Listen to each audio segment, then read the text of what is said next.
Kasama ko po, best player ng ating laro, the Teniente LA Tenorio, scoring 21 points, 6 rebounds, and 6 assists. In a big game like this, LA, ang sabi, the little things would matter. And you did so much of the little things. And sorry for the adjective, you, Eman Monfort, Kim G1, di ba? Yan yung mga nagdala. Oo nga first of all, I would like to thank the Lord kasi binigyan talaga kami ng chance on this game.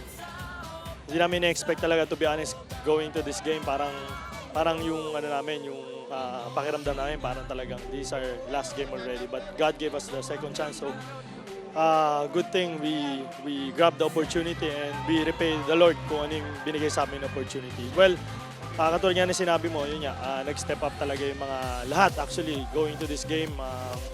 Siguro inisip lang namin talaga na nung nagkaroon kami ng chance, pagpasok namin ng court talagang on fire, parang may fire talaga sa lahat ng mga mata ng mga players. Although yun nga, parang we started flat pero nakuha rin namin towards the end. Ang sabi nga nila, nasa Diyos ang awa, nasa tao ang gawa, ginawa niyo yung kaya niyong gawin. Now, what would be your prayer? You're facing Alaska Aces.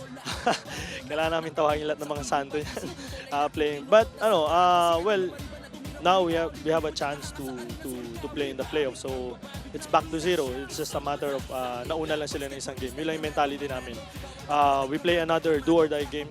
So siguro doon naman talaga magaling ang Hinebre. Diba? So never say die nga eh. So yun nga yung namin kailangan namin paghandaan yung Alaska. They're playing very well. That's why they're the #1 team. So we'll see what's gonna happen.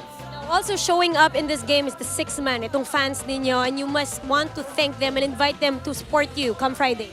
First of all, nagpapasalamat ako sa lahat ng mga sumuporta, especially lahat ng mga kabarangay. Maraming salamat sa lahat ng suporta nyo. Dasal nyo. Alam namin na grabe kayo nagdasal for Kia to win. So, naririnig ka namin, nag-cheer din kayo sa Kia. So, maraming salamat and hope to see you on the first game ng playoff. So, maraming salamat. Mga babatiin? Oo, binabati ko lahat ng mga taga Batangas at taga Nasugbu, Batangas. Nandito yung iba, yung pinsan ko nandito.